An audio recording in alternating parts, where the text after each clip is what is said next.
started? Okay. Okay, so I will start now. Good afternoon, everyone. I'm Lo Yunxi, the moderator of Group 2. Our panel discussion entitled Breaking the Cycle of Poverty, Pathways Toward Inclusive and Sustainable Development. So now, let me introduce our panelists. We have panelist 1, Hui Ying Rong. She will share insights from case studies and current poverty scenarios. Panelist 2, Tan Moon Ling. She will discuss the key factors contributing to poverty. And panelist 3, Lim Jia-yi, will highlight the main challenges in poverty eradication efforts. And lastly, we have panelist 4, Nung Wei Ling. She will present strategies and recommendations for inclusive and sustainable poverty reduction. So today, this discussion is framed within the global commitment of the United Nations Sustainable Development Goal 1, No Poverty, which emphasizes ending poverty worldwide. However, as highlighted in recent research from Musada 2025, poverty is no longer understood as just a lack of income. Instead, it's increasingly recognized as a multidimensional issue involving limited access to education, healthcare, distance employment, social protection, and also basic service. Poverty often persists because of these separations are interconnected, forming a cycle that's difficult to escape without inclusive and sustainable interventions. This is why today's discussions focus on identifying real-world experiences, understanding the root causes and challenges, and exploring the practical pathways that can lead to long-term poverty eradication. Through the insights from our panelists, we aim to better understand how inclusive policies, coordinated efforts, and sustainable development strategies can help break the cycle of poverty in line with the vision of SDG 1. So with that, I would like to invite our panelists to share their perspective on this issue. Let's start with panelist 1, with real evidence on how poverty can be addressed in practice. Good afternoon, everyone. I am Ying Rong as panelist 1. Today, I will focus on real-world case studies that show how targeted evidence-based programs can break the cycle of extreme poverty and support sustainable livelihoods. Research from the Abdul Latif Jamil Poverty Action Lab, JPAL, in 2025 highlights that such approaches are highly effective and can serve as a model for sustainable development. Globally, about 9% of population live on less than $1.9 a day, often depending on unstable and seasonal work. For these ultra-poor households, short-term aid alone is usually insufficient. JPAL's 2025 findings show that addressing multiple constraints at the same time is crucial for achieving lasting poverty reduction. One strong example is the graduation approach implemented by the RAC. This program combines productive assets, skills training, coaching, saving access, consumption support, and health education. Evidence from JPAL in 2025 shows that this holistic support enables households to move out of extreme poverty sustainably. The results are significant. For example, in Bangladesh, participants experienced a 38% increase in income 4 years after the program, while in India, similar interventions led to a five-fold revenue growth. Today, the graduation approach has been adapted in over 15 countries, reaching millions of ultra-poor households.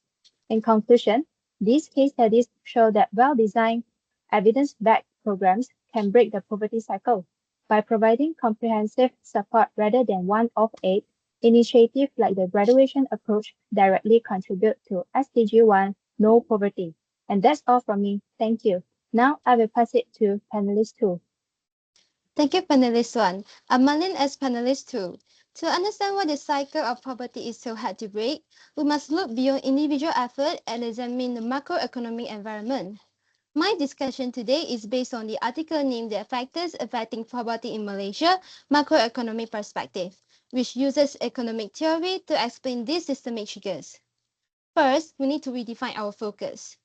While we often link poverty strictly to income levels, this article suggests that income isn't always the most significant indicator. A person might fall below a statistical line, but the true measure of poverty is the country's economic reality. Essentially, it is about the gap between a person's wallet and the rising cost of basic necessities in a changing global market. The article highlights three main drivers, including unemployment, slow growth, and inflation. We saw this clearly during the COVID-19 pandemic. When unemployment peaked and production slowed, the price of basic goods surged. This inflation eroded the purchasing power of people globally. For the most vulnerable, those already on low incomes, this wasn't just a setback, it was a total collapse into poverty. In the long run, this creates a poverty trap. Beyond losing purchasing power, families struggle to repay loans and mortgages. Most critically, they lose access to education and healthcare. This prevents human capital development, meaning children stay stuck in the same cycle their parents face. This is worsened when government policy fails to diversify the economy, leaving us vulnerable to external shocks like commodity price fluctuations. As a result, we must explore strategies for sustainable income rather than just one-off aid.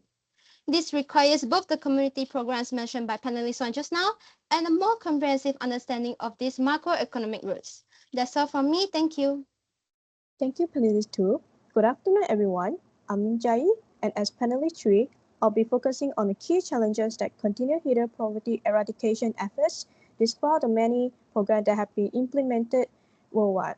Poverty is often treated as purely an economic problem, but it is in fact multidimensional, that is influenced by social, institutional, and environmental factors. According to a systematic review by Ruja et al. 2024, a key challenge is that many poverty reduction programs are not tailored to the specific needs of the community they aim to serve. Top-down policy with limited local input often prove ineffective and difficult to sustain. Limited financial and institutional capacity is another barrier. Programs frequently face funding shortage, weak governance, or a lack of skilled personnel, reducing their reach and sustainability. Weak coordination among governments, NGO, and local stakeholders also lead to fragmented efforts where some vulnerable populations may be overlooked. Social inequalities, including gender disparities and unequal access to education and employment, further limit the impact of poverty reduction efforts. Environmental and contextual factors, such as geographical isolation or local economic instability, add additional challenges. Overall, these findings suggest that poverty cannot be addressed through isolated or short-term intervention alone. Effective strategy must be inclusive, coordinated, and sensitive to local context, addressing both structural barriers and social inequalities. That's all from me. Thank you. Thank you, panelist 3, and good afternoon to everyone. I am panelist 4, Wei Ling. As the final speaker, I will be redirecting the conversation towards solutions. My focus today is on making specific strategies and recommendations to effectively end poverty. To address this, I will use the article written by Idris et al. In 2025, titled Typological Analysis of Malaysia's Development Plans as my reference, which highlights the need for a change in strategy. So, in order to break the cycle of poverty, we have to look at how we have been fighting it. The article suggested that we are stuck in a form of institutional path dependency, which means we keep using the same tools to solve evolving problems. In the past, we have focused heavily on building hard infrastructure such as roads and schools. While these are important, the article points out a critical strategic gap shows that we were busy building infrastructure until we have neglected the safety nets for the people. Therefore, my recommendation for the future is a decisive strategic shift. Firstly, we need to improve the market system. Currently, many smallholders lose income to the exploitative middlemen because they lack of bargaining power. Thus, we need a better digital market integration to connect entrepreneurs directly to the buyers. This ensures that they bypass the middleman and get fair prices for the goods. Besides that, we must also prioritize social protection. We need to expand access to livelihood insurance and voluntary protection schemes. This is very important because without those safety net, a single financial shock, such as health crisis or economic downturn, can always push a vulnerable family straight back into poverty. In conclusion, we cannot just build out our way out of poverty with bricks and mortar anymore. We must empower the poor with financial stability and fair market access. And that's all from me. Thank you. Thank you to all our panelists for sharing your initial perspective. We have heard valuable insights on real-world poverty, its causes, challenges, and possible solutions. So, we will now move on into our discussion, where I will pose a series of questions to further explore key issues related to equity, sustainability, and global responsibility. So, I will invite our panelists to respond based on their perspective and feel free to build on one another's point. So, poverty often does not affect individuals in isolation. Instead, it tends to persist across generations. Children born into poor households frequently face disadvantages from an early age, such as limited access to quality education, inadequate nutrition, and unsafe living environments. Over the time, these early disadvantages can shape their opportunities in adulthood, thereby increasing the risk of persistent poverty. So, with this in mind, my first question is, how does poverty transfer from one generation to the next? Alright, I'll jump in first. From what I've gathered, a huge part of this is just economic instability. When families are constantly dealing with unemployment or low wages, the kids are the ones who really lose out. They grow up without access to decent education or healthcare. So by the time they reach adulthood, they lack the skill to move out. It's like they are stuck in the same spot as their parents before they even get a chance. Yeah, I totally agree with that, panelist too. And I would like to add that it's not just the money, it's the social and structural barrier. Even if the school is technically there, things like geographic isolation or social inequality means family can't always reach them. So poverty isn't just a financial inheritance, it's built into the system around them. Yeah, I think that's a great point. It actually matches what we see in the case study. Short-term assistance doesn't really change the pattern. Without access or long-term guidance, children will keep growing up in these vulnerable environments. And that's why the cycle just keeps repeating. Yeah, I'm totally with you guys. And I would just highlight the protection side of things. Without a safety net, one crisis, such as an illness or a sudden economic shock, can just reverse any progress. That lack of stability makes it almost impossible for families to break free. So, to summarize, poverty transfer across generations due to economic instability, limited access to services, structural inequalities, and the absence of protections against shocks. This shows that intergenerational poverty is not a personal failure, but a systemic issue requiring comprehensive solutions. However, in many real-world situations, poverty programs do not always reach those who really need them the most. For example, households with the better access to information or resources are often more able to apply for or benefit from assistance, while the poorest may be left out. So this leads to another question. Why do some poverty programs benefit better off groups more than the poorest? To be honest, I think it's because a lot of these programs are designed from the top down. People with better education or connection find it easier to navigate the system, while the more vulnerable face barrier that stop them from even signing up. Exactly. And the evidence really supports that. If a program isn't targeted, it naturally goes to the person who are already slightly better off. And that's why things like the graduation approach are so important. They are designed specifically to clear the hurdles for the ultra poor. I agree with what panelist 3 and panelist 1 mentioned just now, but I would like to add that macroeconomic conditions play a huge part too. During periods of high inflation, the poorest individuals struggle just to afford the basic necessities such as food. This makes it really hard for them to benefit from a program because they are so focused on surviving the day-to-day crisis. Yeah, building on that, you have to look at the market structures. If the system favors the stronger players or middlemen, the benefits naturally flow outward. It really shows we need fair market access and a more inclusive design from the start. Thank you, panelists. In summary, poverty programs may favor better off groups due to weak targeting, structural inequalities, economic pressures, and unfair institutional or market systems. Addressing these gaps is the key to making programs truly inclusive. However, even well-designed programs face another major challenges. In reality, progress in poverty reduction can be quickly reversed by events beyond individual control, such as economic crisis, inflation, or climate-related disaster. This brings us to the next question.